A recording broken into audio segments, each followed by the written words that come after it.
Good evening and salutations, my GH fans. Drew is completely out of control.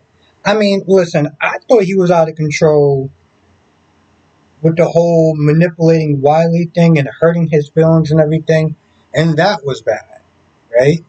And just when you think that he couldn't sink to a new low, he sat there and said, "Hold my beer, bitch." I'm. Hmm. Now this starts off with Danny, I guess, getting a call or a text from Scout, practically begging to take her back to the Quartermains so she can spend times with her brothers, with Monica, with the family that she misses, right? And so Danny was like, listen, he didn't, he knew it was kind of wrong, but he was like, he didn't like doing it, but he knew it was the right thing to do. He knew that's what Sam would have wanted. So he got Jason. Jason's like, what's going on? Danny told him everything. Jason called Alexis over. Now, Alexis was confirming with Marco about, her rights to sit there and sue for custody. And Marco was like, listen, at best, it's going to be temporary. At best, given everything that happened, it's going to be temporary at best. And then it's just going to get a lot worse than that. And if you don't think that it was going to get worse, Drew's. Hmm. Now, Drew is pretty much acting like a goddamn stalker. You know, they're like, oh, Willow, it's good that you're here. I didn't know you're going to be here, or something like that. And Willow's like, well, yeah, I work here. And she pretty much tells him to kick rocks. He's like, oh, I can help you. I got resources that you don't have. And, Willow's like, you're the reason why I lost my kids. And I'm kind of just like, well, it takes two. It takes two. We're not just going to sit there and put the blame solely on him. And, honestly, tell you the truth, this weekend, I was doing a collab with DC. I was doing a collab with DC. And, we talked about that whole thing. And, it just made me realize, like, Willow shouldn't have lost her kids. Don't get me wrong. What Willow did, it wasn't good, right? It was some bad shit she was doing. State lines without Smith there telling him, not trying to find a way to communicate with the kids and Michael when he was in the burn clinic, stuff like that. All that stuff, waking them up in the middle of the night, having them go from place to place to place, not good stuff. But I don't think it warranted her kids being taken away. I felt like that was too far, personally. They're bad, but they're not, let's take her kids away. Like, that's like severe right there. That's, yeah, I didn't agree with that, but regardless, it takes two. So Lucas comes over and Lucas is like, yo, listen, you need to kick rocks. If you're not here for patient care or anything like that, you need to leave. And Willow's like, hey, listen, I got this. He's like, okay, cool. So Lucas back off. Willow pretty much like, I don't want you here. I don't want you talking to me. You did this, you did that, you did the third. He's begging and begging and begging and begging. He gets a call from the camp, basically they're saying that Scout disappeared. Now at this point, Willow's like, listen, usually kids, they play hide and go seek. They like to explore. I'm sure everything's going to be fine. Just call me, let me know how she's doing. Of course, Lucas and Willow got into an argument about that. I'll talk about that in a minute. He gets Chase. Chase was hanging out with Anna before he had to go to work, swim and everything.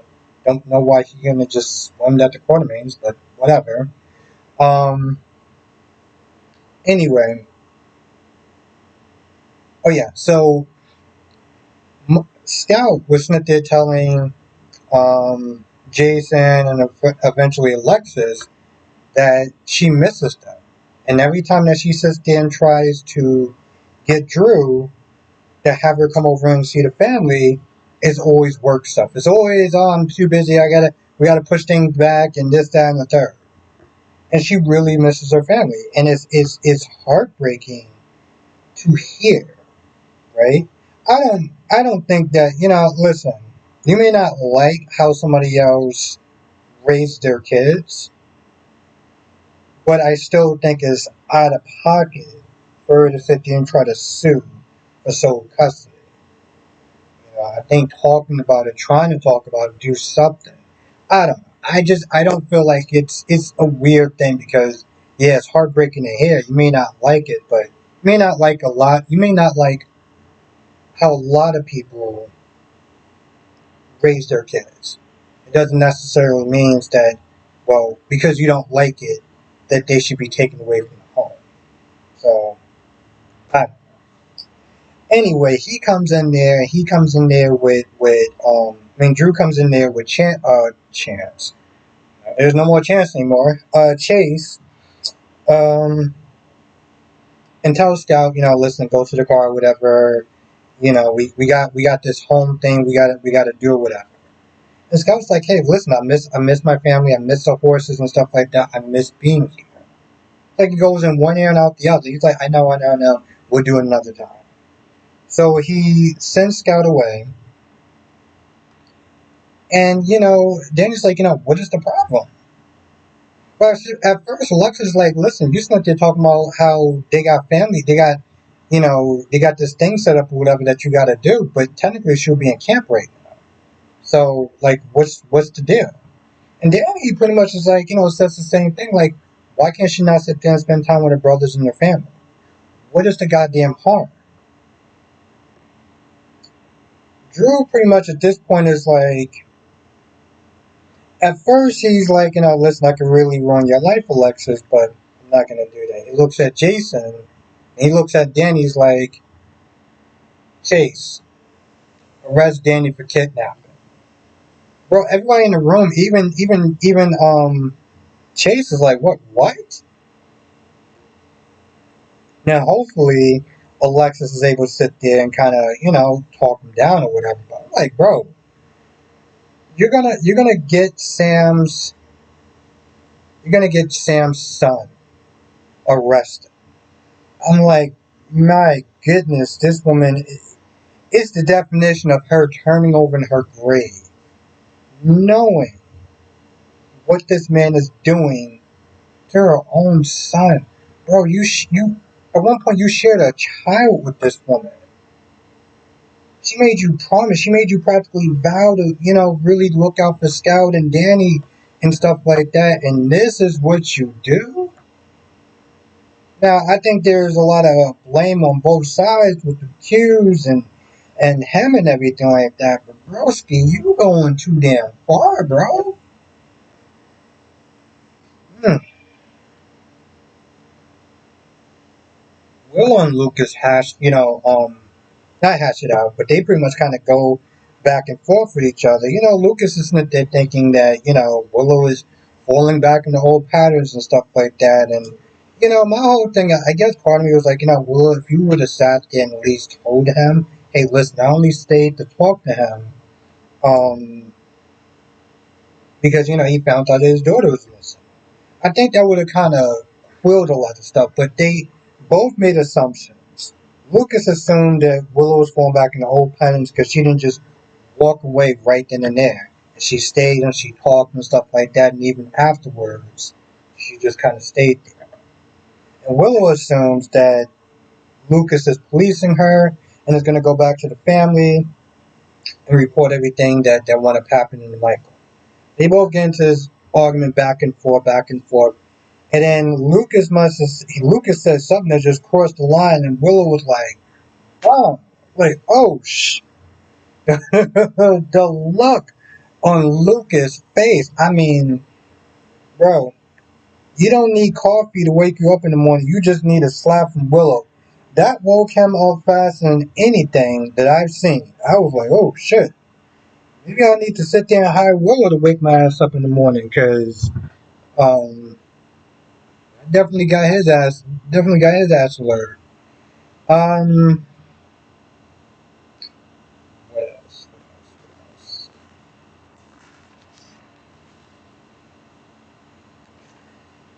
Lulu sees Liesel bonding with Gio. I mean, bonding with Rocco, and Rocco sent there trying to get the dog a new home and stuff. And Liesel can't do it, but they're bonding and stuff like that, right? Rocco's like, how was Brit? Did Brit like dogs and stuff like that? And just trying to find out more stuff. She sees and she gets pissed, and so she goes to Carly and she's like, you need to sit there, get it kicked out. And at first, Carly's like, well, what did she do? Oh, I saw her hanging out with Rocco and Gio and the dog, and they're just like talking and stuff. And Carly's like, oh my, like, are you serious? But she convinces her, and the car, I guess her car got declined or something like that when she tried to pay for something in her room. And she goes to Carly, and apparently Carly made something out like as far as like mold and asbestos or something, which I was like, girl, that can actually get a hotel shut down, right? Lisa was like, okay, so how do you think Rock was gonna feel when he finds out that Lulu orchestrated her cousin to pretty much kind of get me kicked out of the Metro Court? Lulu decided to adopt a dog just to one up Liesel. Like, okay, alright. Now, I don't know where, I don't know exactly where they are, but, you know, um, what was I going to sit there and say? Jocelyn wakes up late and, they're doing the whole romance thing or whatever. Even when there's no one there, like the whole kissing and everything like that, and making her breakfast and stuff. I'm like, no one's there. There's no cameras. You sweep it for bucks. So I'm kind of just like, what are you doing at this point? But Jocelyn decides to have a plan as far as divide and conquer, and they both take different sections of the hotel to scope it out and stuff like that. And Vaughn winds up talking to Britt, kind of flirting with her a little bit. And at some point, Britt sees a ring on his finger, and he's like, "Oh, you're married." And she's like, "Are you happily married?" He's like, "Well, I don't know. I mean, I'm on my honeymoon, so I guess we'll see." Meanwhile, Jocelyn gets ready to leave, and she's sitting there thinking just about, you know, her time with Vaughn and everything like that, and all her feelings and stuff. You can tell that she's already having feelings for him. That's that. Like we all knew that was coming. That was obvious as hell. Ever since Dex was gone, they was like, "Yo, we gotta give a romance this for this going fast." And I mean, like the next couple, like 2 months. All right, I guess we'll wait 2 months to do that. Anyway, she starts that they're having these flashbacks, or all these times where she started catching feelings for him. Then she winds up going to the poolside, and she's looking at Deck. I mean, she's looking at Vaughn talk to some girl, talk to some woman or whatever. And he's like, spraying lotion on her back. Turns around and she sees Brett, and she's like, "What the?" Also, just like, "What the? You aren't at her goddamn funeral." Just wanna point that out. Let me see what else happened. Oh, there's a part where Carly does one of. Oh, there's actually two more parts. Wow. So Carly winds up talking to Marcos. And long story short, she just wants to make sure that Marcos doesn't break Lucas's heart. Like if you have any second thoughts or whatever, just be honest with him.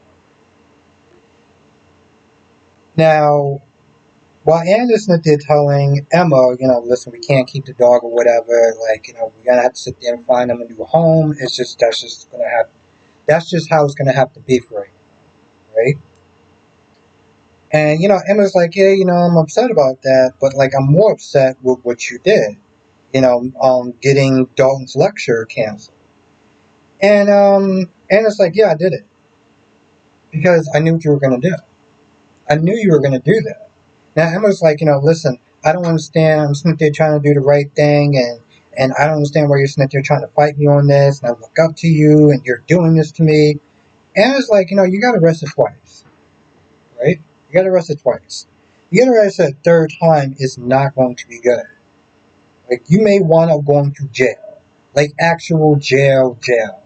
Not an overnight, not a whatever. You may wind up going to real people's jail, right? So